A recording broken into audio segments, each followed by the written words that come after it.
আটাবের পরিচালনা পর্ষদ বাতিল, প্রশাসক নিয়োগ। Association of travel agents of বাংলাদেশের আটাব কার্যক্রম সুষ্ঠুভাবে পরিচালনার জন্য সংগঠনটির পরিচালনা পর্ষদ বাতিল ঘোষণা করে প্রশাসক নিয়োগ দিয়েছে বাণিজ্য মন্ত্রণালয়। পুনর্গঠিত আটাবে প্রশাসক নিয়োগ দেওয়া হয়েছে বাণিজ্য মন্ত্রণালয়ের উপসচিব মোক্তাদির আহমেদকে। সোমবার বাণিজ্য মন্ত্রণালয়ের বাণিজ্য সংগঠন ২ শাখার এক প্রজ্ঞাপনে এই তথ্য জানানো হয়। এতে বলা হয়, আটাবের বর্তমান কমিটি অবৈধ ভোটের মাধ্যমে নির্বাচনে জয়ী হয়েছেন। বেসামরিক বিমান পরিবহন ও পর্যটন মন্ত্রণালয়ের নিষেধ সত্ত্বেও আটাবের বর্তমান কমিটি আটাব অনলাইন নামে একটি প্ল্যাটফর্মের মাধ্যমে অনেক শেয়ার হোল্ডারদের টাকা আত্মসাৎ করেছেন বলেও অভিযোগ পাওয়া গেছে।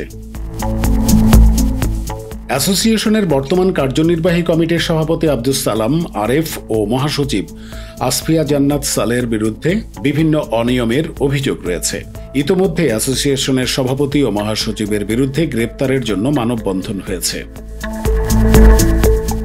এসব কারণে আটাব সংস্কার পরিষদ কর্তৃক association of travel agents of বাংলাদেশের কার্যক্রম সুষ্ঠুভাবে পরিচালনার স্বার্থে কার্যনির্বাহী কমিটি বিলুপ্ত করে প্রশাসক নিয়োগের আবেদন পাওয়া গেছে। আবেদনের পরিপ্রেক্ষিতে সরকার প্রশাসক নিয়োগ দিয়েছে। প্রজ্ঞাপনে জানানো হয়, নতুন প্রশাসক আগামী ১২০ দিনের মধ্যে ভোটার তালিকা হালনাগাদ সহ একটি সুষ্ঠু ও নিরপেক্ষ নির্বাচন অনুষ্ঠান সম্পন্ন করে নির্বাচিত কমিটির কাছে দায়িত্ব হস্তান্তর করে বাণিজ্য মন্ত্রণালয়কে অবহিত করবেন।